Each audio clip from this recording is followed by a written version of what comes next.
You know that baffling sensation when you're watching yourself do the exact thing you swore you wouldn't? Oh, yeah. It's like being a passenger in your own car. You're snapping at your spouse or opening that app, and part of you is screaming, "Stop!" But your hands just keep moving. The divided self. It's a universal human frustration. We usually label it a lack of willpower, but we're looking at a source today that goes, well, it goes much deeper. It's a breakdown of Romans 7, right? Exactly. Specifically where the Apostle Paul just admits, I do not understand what I am doing. Which is, I mean, a pretty comforting thing to hear from a guy who wrote half the New Testament. Right. So our mission for this deep dive is to see how this text completely dismantles that modern self-help idea of just try harder. Because the argument here is that human agency isn't just weak, it's fractured. Fractured is the perfect word. Yeah. And to get why this matters, you have to picture the world Paul was writing in. We're talking AD 57. The Roman world is just dominated by Stoicism. The stiff upper lip guys. And their whole philosophy regarding bad behavior was this idea of... Acrasia. Right, acrasia.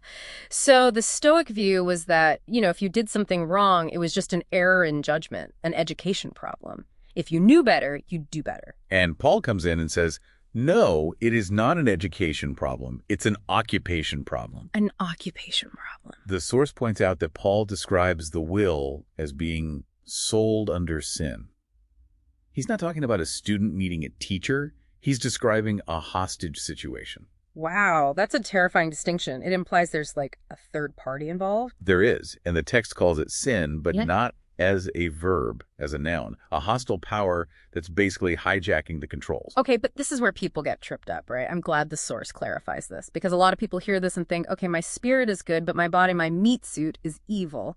And that just leads to self-hatred. No, the source makes a huge distinction between two Greek terms, soma and sarx. Soma is the body. It's neutral, it's good, a temple. But sarx, which gets translated as flesh, doesn't mean your skin and muscles. It means this anti-God nature, a parasite that dwells in the body. So the body is just the battlefield. Precisely. Yeah. The sarx uses your body's members, your tongue, your eyes, your hands, to wage war.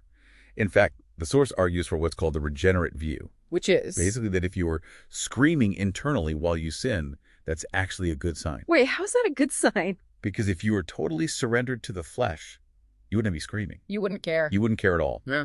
Only a new inner man can truly hate the sin he's currently committing. A conflict itself is proof of life. That reframes the struggle completely. But we have to address the Gethsemane point, because I've definitely heard people say Jesus fought his flesh in the garden, so you just need to be like Jesus and conquer yours. The source comes down very hard on that idea. Eh? It calls it a dangerous theological error. Yes, Jesus experienced hematidrosis, Sweating blood. sweating blood, but that's a known medical reaction to extreme stress.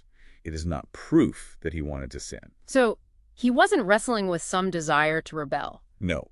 This is where the term concupiscence comes in. That's the internal inclination to do evil.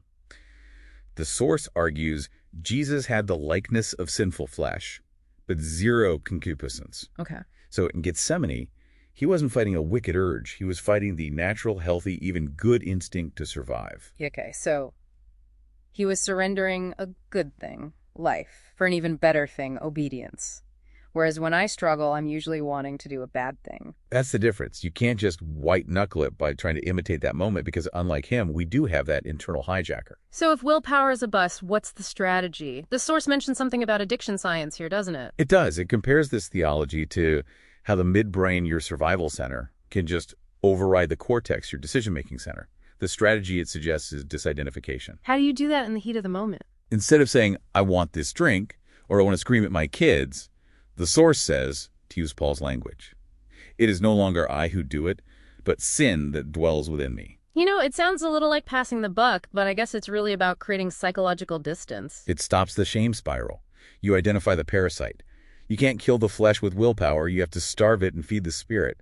It's about displacement, not just suppression. So it's the already not yet. The war is, it's normal. The struggle is the standard experience. It is. Which leaves us with a final, maybe provocative thought. If this internal screening match against the flesh is actually proof of a new spiritual nature, Then what does the absence of that conflict mean? does the absence of internal conflict actually signal a much greater spiritual danger? Something to think about. Thanks for deep diving with us.